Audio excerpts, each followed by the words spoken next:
Welcome to the deep dive.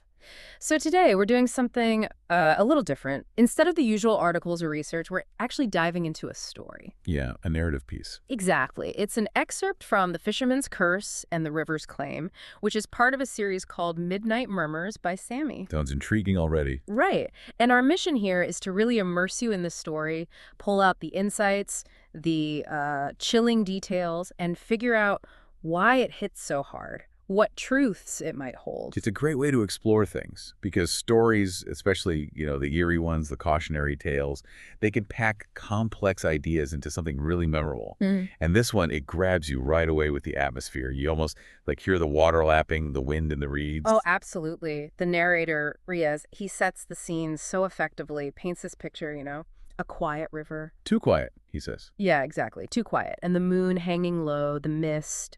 He describes it crawling over the water like long, bony fingers. Ooh, yeah. That's instant foreboding right there. It personifies the river, makes it feel almost watchful. It's not just scenery, is it? It feels like a character itself, hinting that something's off. Definitely. It's that classic technique, pathetic fallacy, where the setting reflects the mood and what's coming. It really amplifies everything that follows. So building on that unease, things happen pretty fast. Riaz is fishing, doing his thing, and he feels this tug on his net. But he says it's not like a fish, not like a snag, more like, well, his words are a hand grabbing the threads from deep below. Wow. Okay, that image alone just ramps up the tension significantly. And then what he pulls up, that's the core of it, isn't it? It really is. He describes this monstrous fish. Yeah, with eyes as black as midnight, scales shimmering this sort of sickly green. But the absolute crucial part, the thing that changes everything. The ring. The gold wedding band. Right there, in its mouth. It's like temptation served up in the creepiest way possible. And Riaz, he knows. He knows instantly he shouldn't touch it. He even says, God knows I should have thrown it back. But he doesn't. No, he admits it's greed, calls it a dangerous thing, and he prizes the ring free. That one single moment, that choice. It's such a human moment, though, isn't it? That internal conflict. Yeah. Knowing better, but giving in anyway. What do you think the story's saying there about that kind of impulse? Well, I think it shows how quickly something primal, like greed, can just shove aside caution, even self-preservation. His gut tells him no.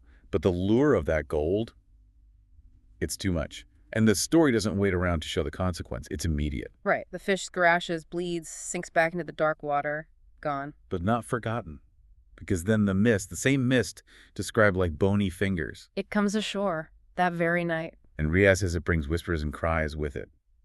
And then just Came. Killing. Simple. No delay. No warning period, really. Just a consequence. Verifying immediacy. And then it gets even more intense when Riaz wakes up.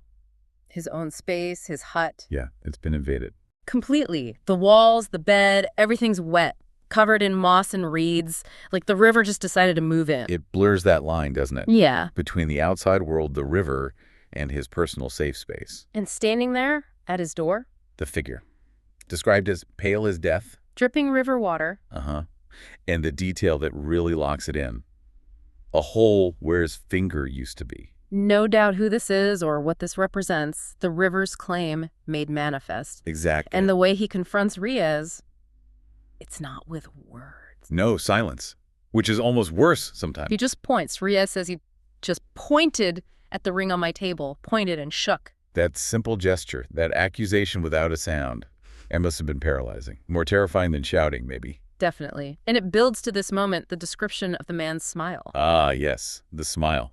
Riaz says, it twisted my spine and stole my breath. That's such a visceral description. It really is. It's not just scary, it's deeply unsettling. That kind of uncanny valley thing, a human expression made wrong, twisted. It hits you on a primal level. Yeah, it bypasses logic, just pure dread. Exactly. That's the kind of detail that sticks with you long after you hear the story. So faced with this absolute terror, Riaz finally acts. He tries to fix it. Desperately. He grabs the ring, runs back to the riverbank, and just hurls it, throws it as far as I could. And then just prays, right, until sunrise, hoping that's enough. Hoping to undo it. But the story makes it clear, doesn't it? Some things, once taken, the river doesn't just let go. No. The consequences stick. Riaz stops fishing entirely. He avoids the water. He's haunted. And it's more than just a ghost story at this point. It feels like a kind of psychological debt. He ignored his gut feeling, gave in to greed, and now he's trapped. Not just by fear of the figure, but by the memory, the guilt. And it's not just memory, it's audible, too. He talks about hearing things. Yeah. Some nights, when the mist is crawling across the fields, he hears a voice from the river, just repeating, "Give it back, give it back." Relentless. It's like his guilt given a voice, echoing from the source of his transgression. Even though he did give it back. Physically, anyway. Yeah, right. And that's fascinating. He says, I don't have it anymore. I can't give it back. But then he immediately follows with, I can still feel the weight of that ring in the palm of my hand. Exactly. And I can still see the man standing at the door, pointing, smiling. So the curse isn't just external, is it? It's burrowed inside him. It's an internal haunting, an indelible mark. Yeah. It raises that question, does giving something back physically ever truly square the debt if the psychological imprint, the feeling of that weight, remains? Mm-hmm. That's a heavy thought. It is. And then Riaz speaks directly to you, the listener, a direct warning. If you ever fish those waters. Yeah, it's stark. What you take from the river will always come to claim, sooner or later. Sooner or later. And when it does, God help you. It's a chilling end note.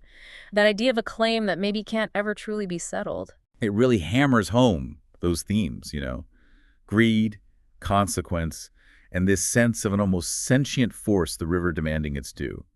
And I find it compelling how the river's claim is personified. It doesn't just cause a storm or bad luck. It sends him, an emissary of its anger. Makes the river feel like a conscious entity seeking retribution. Yeah.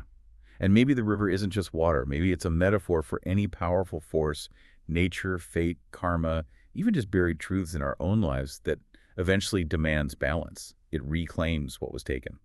So, wrapping this up, we've seen Riaz go from that moment of temptation, that single act of greed, right by the quiet river, to this lifelong consequence, this inescapable psychological burden, this curse. And that central warning echoes. It makes you ponder what it really means for something to claim what was taken aback. Even if you return the object, the story suggests the claim might operate on a deeper level. It persists. It really does make you think, doesn't it? Riaz's problem started with taking something small from the river, which was his source of life, really. So it prompts the question for you, listening.